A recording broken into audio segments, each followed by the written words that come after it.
Assalamualaikum warahmatullahi wabarakatuh. Selamat datang di channel Nurman Pancawarna. Kali ini saya akan memberikan tutorial bagaimana cara membuat layout amplifier atau OCL 150 watt.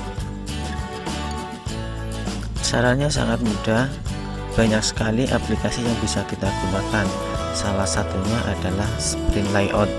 Nah, Sprint Layout ini sangat cocok digunakan untuk kalian pemula ataupun sudah mahir dalam penggunaan aplikasi-aplikasi lainnya. Namun disarankan bagi kalian yang belum begitu mahir, lebih baik gunakanlah aplikasi Sprint Layout karena di sini sangat mudah dalam penggunaannya. Nah, di sini banyak sekali komponen-komponen yang sudah tersimpan di library Sprint Layout, yaitu terletak pada folder throttle. Di situ banyak sekali folder-folder komponen seperti resistor, kapasitor, transistor, dan masih banyak lagi. Dan juga banyak sekali ukuran-ukuran sesuai dengan komponen yang aslinya. Nah, dalam pembuatan rangkaian OCL atau ampli 150 watt ini, itu biasanya banyak komponen resistor, transistor, dan juga dioda. Nah, untuk komponen resistor, dioda itu umumnya yang digunakan adalah ukuran 1 cm atau 10 mili. Nah, 10 mili ini untuk bodi atau tubuh dari resistor. Namun kalau dengan kakinya, dari ujung titik kaki 1 sampai ujung titik kaki 2 itu biasanya 12 mm. Sedangkan untuk dioda itu menggunakan ukuran sekitar 7-8 mili. Jadi tidak 1 cm full seperti resistor. Nah, ini resistor, sedangkan untuk kapasitor atau elko bagian input itu lebih besar. Itu ukurannya sekitar 8 cm, berbeda dengan elko setelahnya yang hanya sekitar 5 mili ataupun 3-5 mili. Yang pertama kita masukkan komponen-komponen yang akan kita gunakan. Kebetulan di sini saya pernah membuat rangkaian OCL yang sudah jadi dan sudah saya simpan komponennya satu persatu di dalam folder khusus OCL di dalam aplikasi Sprint Layout. Jadi sangat mudah dalam penggunaannya apabila mau membuat ulang layoutan. Namun di sini saya menyimpan dalam bentuk komponen, tidak menyimpan dalam bentuk layoutan jadi, tapi sudah ada layoutan yang pernah saya buat dan sudah saya simpan juga. Tapi di sini saya akan memberikan tutorial mulai dari awal memasukkan komponen sampai nanti jadi layoutan. Nah, yang pertama kita masukkan satu persatu komponennya, sekaligus kita susun, dan juga jangan lupa tentukan ukuran yang akan kita buat. Nah, ukuran di sini saya akan buat agak sedikit besar, berbeda dengan dari pabrikan.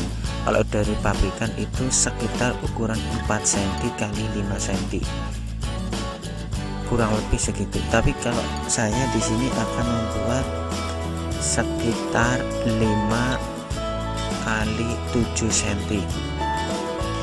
atau 6 kali 7 cm sesuai dengan komponen realnya agar tidak begitu berdempetan, tapi semakin kecil semakin bagus.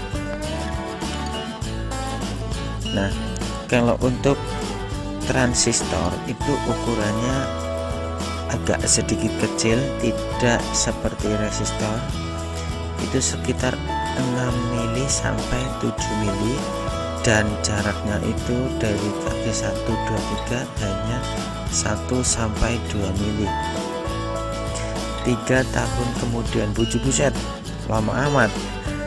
Mohon maaf ya teman-teman, agak sedikit saya singkat dalam memasukkan komponen untuk menyingkat waktu sampai menuju ke layoutan. Nah, karena di sini sudah saya masukkan satu persatu dan sekaligus saya susun, sekarang saya tinggal melengkapi pembuatan label untuk memberi nama komponen yang digunakan seperti R1, R2 sampai R15, dan juga D1, D2, terus transistor, basis, kolektor, emitor, agar lebih jelas nanti dalam penyusunan komponen pada PCB-nya. Karena di sini selain pengeprinan layoutan, kita juga mengeprint yang namanya jenis-jenis komponennya atau daftar komponen yang digunakan agar tidak membingungkan dalam penyusunan komponen dalam perakitannya. Nah, setelah nanti selesai dalam pembuatan label komponen, langsung di layout satu persatu dari awal sampai akhir. Nah, jika komponen yang sekiranya sama, artinya itu dari segi penyusunan artinya tidak memikirkan mana yang plus, mana yang min, itu bebas mau dikasih nama ataupun tidak, artinya tidak usah dikasih tanda seperti resistor, terus kapasitor. Tapi kapasitor ada juga yang posisinya tidak boleh terbalik, tapi ada juga kapasitor yang boleh terbalik, seperti di sini ada kapasitor input, itu boleh terbalik posisinya. Kalau resistor hanya nilainya saja yang tidak boleh tertukar dengan komponen resistor yang lain, karena akan menyebabkan error atau rusak, bahkan bisa menyebabkan terbakar. Ini kita layout dari awal, dari R3 bertemu dengan R2. Nah, kalau bisa untuk layoutan itu sebagus mungkin ya teman-teman, supaya lebih enak dipandang, dan juga nanti pada saat pengeprintan, setelah pengeprintan masuk ke transfer paper itu lebih gampang, lebih mudah. Dan apabila tidak menggunakan aplikasi itu, apabila menggunakan hanya spidol saja, tidak berceceran kemana-mana spidolnya, tidak bertabrakan dengan jalur-jalur yang lain. Jadi usahakan yang rapi. Kalau memang jalurnya bisa diperbesar, iya diperbesar. Kalau memang tempatnya minim, ya seadanya saja. Tapi usahakan jalur input maupun output nanti diperbesar. Nah, ini videonya saya percepat karena agar lebih cepat dalam layoutannya. Tapi untuk di bagian inputnya saja. Nah, sedangkan di selanjutnya di pertengahan nanti saya layout manual seperti ini. Artinya bukan manual juga sih, tapi lebih saya perhatikan agar lebih mudah dipahami, lebih mudah dicerna. Oh, bagaimana ini cara layoutnya, ini bagaimana kok bisa terbentuk, misal tidak nyudut, karena dalam layout itu tidak boleh sudut jalurnya, tidak boleh terbentuk sudut karena takutnya terjadi loncatan tegangan ke komponen-komponen lain. Nah, ini R9 dapat D5. Selain dapat D5 juga dapat basis dari transistor 6 atau Q6. Ini R12 dapat kolektornya dari transistor Q6. Nah, selain dapat kolektor Q6 juga dapat kolektornya dari transistor berapa ini? Transistor final.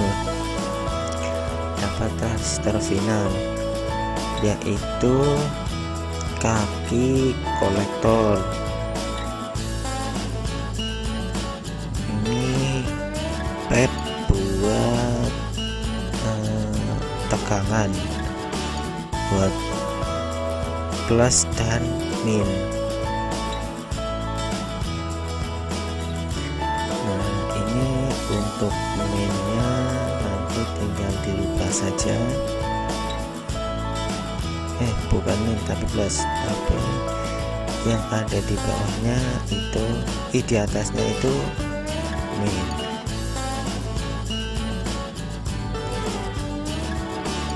Ini hanya untuk tanda label ya teman-teman, tapi sedangkan jika kalian ingin memberi tanda di PCB nya nanti, itu tanda plusnya diganti warna hijau, jadi biar nanti ikut tertransfer ke PCB saat pemindahan dari kertas ke PCB nya. Ini basisnya dari transistor final, dapat emitornya Q5. Nah, jangan lupa sambil melayout itu usahakan melihat layoutan yang pernah kalian buat atau yang sudah jadi, ataupun jika belum punya, jangan lupa sambil menyimak rangkaian yang sedang kita layout, jadi agar tidak terjadi kesalahan. Karena kalau sudah dalam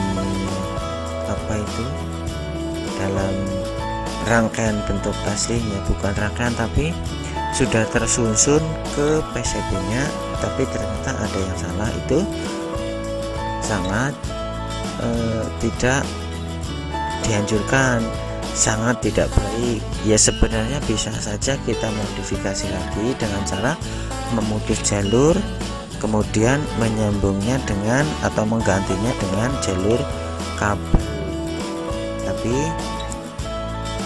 jadi tidak bagus, walaupun bunyi tapi kerapihannya kurang. Nah, ini selanjutnya basis dari transistor Q4 dapat C atau kapasitor. Nah, ini kapasitor seperti ini yang boleh terbalik pemasangannya, tapi kalau kapasitor atau elko yang bentuknya bulat itu pemasangannya tidak boleh terbalik, itu ada tanda plus dan minus. Karena kalau sampai terbalik biasanya terjadi ledakan kecil, tergantung ukuran dari kapasitornya atau engkolnya. Ini kolektornya G1 dapat R5 dan juga dapat basisnya G4. Selanjutnya ini dapat kolektornya G4. Terus ini R12 juga dapat kolektornya G4. Terus ini dapat D3, D4 dan juga R12, sedangkan D12 dan D3 ya kita gabungkan.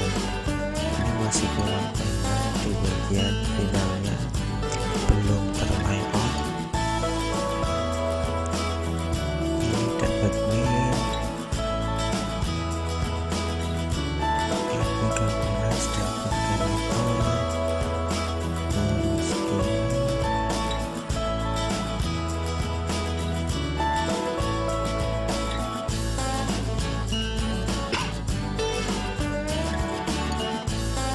ini juga dapat basis. Selanjutnya ini kolektor ini dapat kolektor yang dapat min. Nah ini jangan lupa untuk posisi transistor final pendinginnya di luar supaya nanti pada saat pemasangan pendingin tidak mengganggu komponen lain. Jadi usahakan sebelum melayout tidak hanya melayout ampli atau OCR, tapi juga melayoutan rangkaian-rangkaian lain. Itu usahakan tentukan dulu komponen-komponen yang akan kita gunakan. Jadi kita bisa tahu, oh ini ukurannya berapa mili, berapa senti, posisinya seperti apa. Jadi tidak tidak ada kesalahan nantinya pada saat pelayoutan. Walaupun terkadang sudah ada komponen itu biasanya juga ada 1-2 yang seharusnya tidak seperti ini. Nah, kesalahan itu sangat wajar apalagi masih pemula dalam pelayoutan. Nah, ini untuk output speaker. Nah, untuk output speaker bebas ya, mau ditempatkan di ujung ataupun di tengah, yang penting nanti jalurnya rapi ataupun pemasangan kabel nanti tidak mengganggu komponen-komponen lain. Tapi di sini saya buat 2 titik untuk speaker, ada di tengah dan juga ada di akhir atau di final di terakhir. Lalu di bawah kaki emitor dan di atas kaki basis. Nah, ini bagus saja, tinggal edit SP atau speaker. Ini kita copy, taruh di tengah, dan nanti tinggal pilih saja mau taruh di pinggir ataupun di tengah. Nah, ini sudah semua sepertinya. Coba kita tutup. Sudah semua, tinggal memberi jalur yang sekiranya harus besar menjadi lebih besar atau mengganti jalur yang awalnya kecil menjadi besar, supaya selain menjaga keamanan dari rangkaian tersebut juga mempercepat dalam pelarutan tembaganya nanti. Nah, ini jalur untuk groundnya kita perbesar saja karena tepi dari ground ini masih sangat lebar luas, jadi kita blok saja. Yang penting tidak mengganggu komponen lain, itu tidak masalah sebesar mungkin.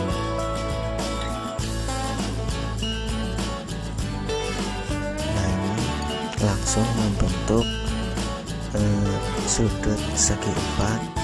Jalur boleh sudut asalkan itu di tepi nggak apa-apa, seperti jalur ground ini membentuk sudut. Tapi kalau di pertengahan itu usahakan jangan membentuk sudut, karena untuk menjaga keamanan dari jalannya nanti pada saat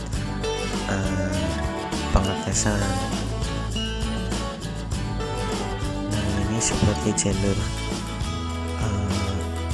final speaker juga masih ada tempat yang luang, jadi kita blok saja. Untuk pengeblokan gunakan zone ya teman-teman, jangan gunakan track. Ya sebenarnya bisa saja menggunakan track, tapi lebih lama dan juga kerapihannya kurang. Ini kurang apa nih?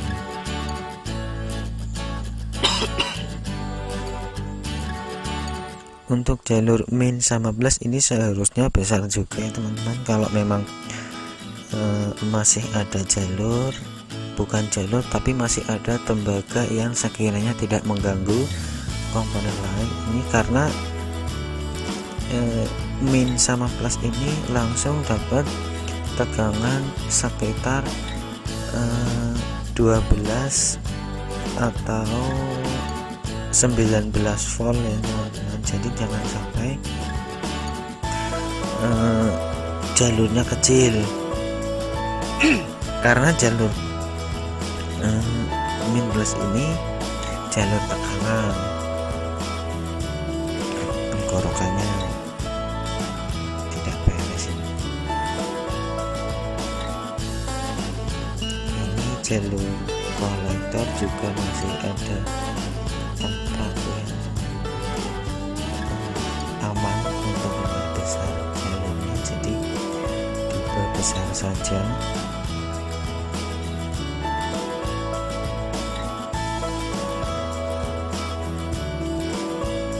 Ini sebenarnya untuk jalur speaker juga masih bisa diperbesar lagi, khususnya di bagian tengah, tapi nggak apa-apa, kecil saja. Ini speaker di final, kalau di rangkaiannya ini speaker final pinggir, sedangkan itu yang di tengah nanti tinggal pilih saja.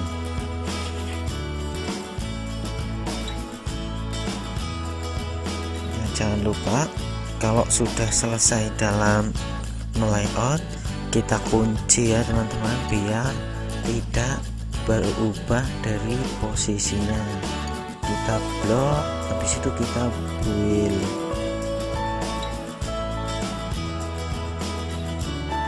Nah, ini build group. Untuk memisahnya kembali kita split group lagi, tapi jangan lupa pada saat pengoperan itu dalam posisi terkunci supaya tidak berubah dari posisinya yang awal.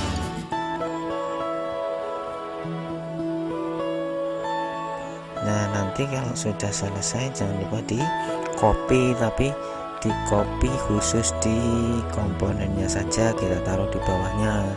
Jadi pada saat pengoperan nanti bisa langsung terpisah antara komponen dan juga layoutan.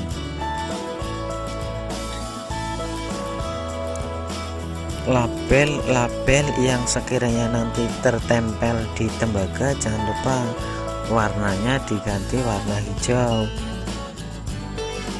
Tapi kalau label yang hanya untuk pedoman ataupun mau ditempel di atas PCB, tapi bukan PCB tembaga, tapi PCB yang ada di komponen atas. Itu warnanya nanti bisa dirubah sendiri pada saat pengeprintan. Jangan lupa ditebalkan tulisannya atau di bond. Nah, ini sudah selesai ya teman-teman. Nah, sangat mudah kan? Jangan lupa klik like video ini dan juga subscribe. Jangan lupa bagikan video ini ke teman-teman kalian supaya teman-teman kalian juga tahu apa yang kalian tahu. Cukup sampai di sini. Sekian, assalamualaikum warahmatullahi wabarakatuh.